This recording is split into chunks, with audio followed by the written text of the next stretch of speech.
ఆంధ్ర తెలంగాణలో తక్కువ ఫీజులతో high quality results ఇస్తున్న ఏకైక సంస్థ Tirumal IAS institute. Game changer event కు వచ్చిన ఇద్దరు యువకులు మృతి చెందడం తీవ్ర విషాదాన్ని నింపింది. జనవరి 4వ తేదీన ఆంధ్రప్రదేశ్లో ఘనంగా ప్రీ రిలీజ్ ఈవెంట్ నిర్వహించారు. ఈ కార్యక్రమానికి ఆంధ్రప్రదేశ్ డిప్యూటీ సీఎం పవన్ కళ్యాణ్ కూడా ముఖ్య అతిథిగా హాజరయ్యారు.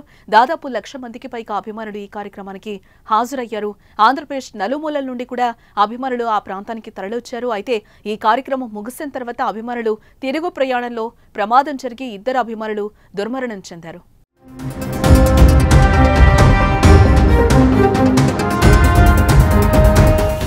కాకినాడ జిల్లా గైగోలుపాడుకు చెందిన శ్రీ ఆరవ మణికంఠ, శ్రీ తోకడ చరణ్ శనివారం రాత్రి బైక్పై వెళ్తుండగా వేగంగా వస్తున్న వాహనం ఢీకొట్టడంతో ప్రమాదం చోటు చేసుకుంది. ఏడీబీ రోడ్డుపై ఈ ప్రమాదంలో యువకులు మృతి చెందడంపై పవన్ కళ్యాణ్ తీవ్ర దిగ్భ్రాంతిని వ్యక్తం చేశారు. జనసేన పార్టీ తరపున మృతుల కుటుంబాలకు 5 లక్షల చొప్పున ఆర్థిక సాయం ప్రకటించారు. జనసేన పార్టీ తరపున మృతుల కుటుంబాలకు 5 లక్షల చొప్పున ఆర్థిక సాయం అందించడంతో పాటు ప్రభుత్వం నుంచి తగిన సహాయం అందించే ఏర్పాట్లు చేయాలని నా కార్యాలయ అధికారులకు ఆదేశించినట్టుగా తెలిపారు.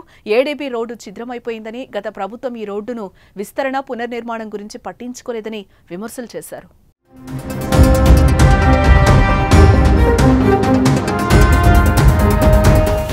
ఇళ్లకు సురక్షితంగా వెళ్ళండి అని ఆ వేడుకలో 1కి 2 సార్లు చెప్పానని, అయినా ఈ ప్రమాదం జరగడం బాధాకరమని పవన్ కళ్యాణ్ ఆవేదన వ్యక్తం చేశారు.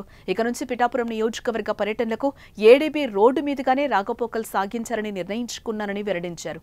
ఈ ఘటనపై సినీ నిర్మాత దిల్ రాజు కూడా స్పందించారు. మృతుల కుటుంబాలకు చెరో 5 లక్షల ఆర్థిక సాయాన్ని అందిస్తున్నట్టు తెలిపారు.